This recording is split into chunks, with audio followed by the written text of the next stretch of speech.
Welcome to the Azul Optics Quick Start series. So first of all, let's take a look at the examination from the patient's perspective. When a patient looks into the MPI, they will see a circle of white light.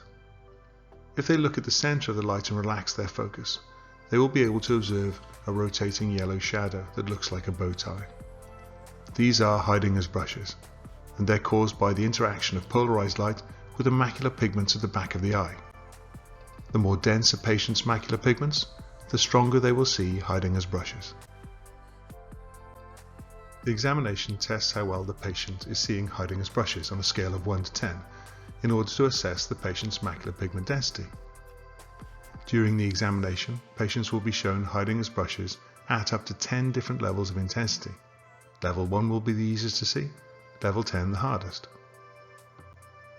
Those who have low macular pigment density may find Heidinger's brushes difficult to see at first, and it will disappear within 1 or 2 levels, scoring them a 1 or a 2. Those with higher macular pigment density will be able to see Heidinger's brushes more clearly to start with, and will progress further through the levels before the effect disappears. They will score between 7 and 10. Most people have not seen Heidinger's brushes before and may find them difficult to see at first.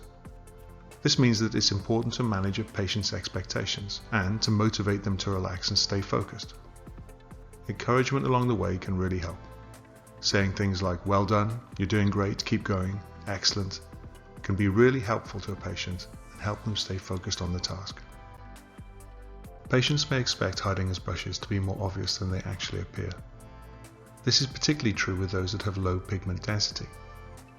It is important to set their expectations before they begin the examination so that they know what they're looking for. Some may feel that they cannot see the bow tie. It's important at that point, as it is throughout the test, to get them to remain calm and to encourage them to simply look at the center of the light and relax their focus. It may take a few seconds for them to learn to see the subtle effect. Some people will not see Heidinger's brushes in the white light. These people will either say that they cannot see it, or they will make mistakes at the easiest level of the examination. When this happens, the MPI will switch from white into blue. In blue mode, Heidinger's brushes will appear as a grey bow tie on a blue background. It's much easier to see Heidinger's brush in blue than in white. So much so, in fact, that once a patient moves into the blue test, they can only score 1 out of 10.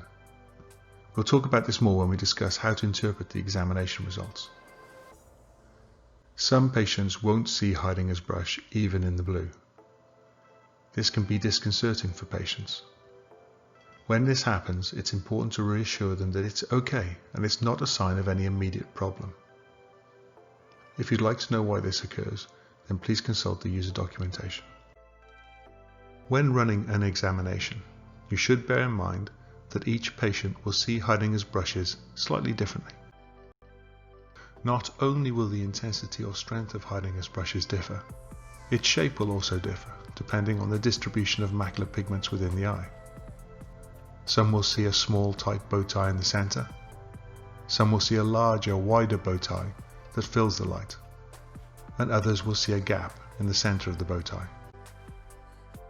So how can we tell that a patient can see the bow tie? If you ask a patient whether they can see the bow tie, then they should answer honestly. However, some will not.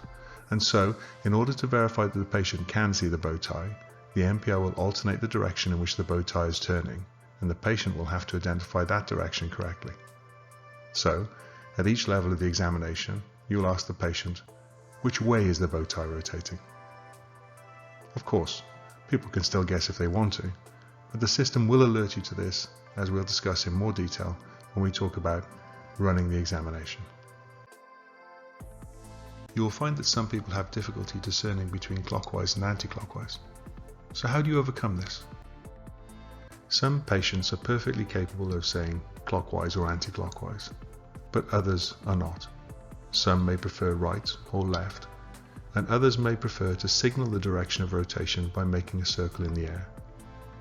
It's important that you find out what each patient prefers before you start the test. When running the examination, you must remember to ask the patient to look at the center of the light. The reason that this is important is that Heidinger's brushes are a shadow of a person's own macular pigments on their retina, and so, when they move their eyes, the bow tie will move.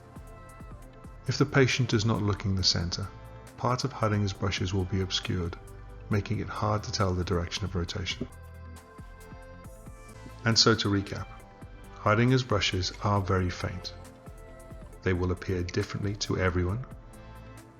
Patients will be required to identify the rotation direction.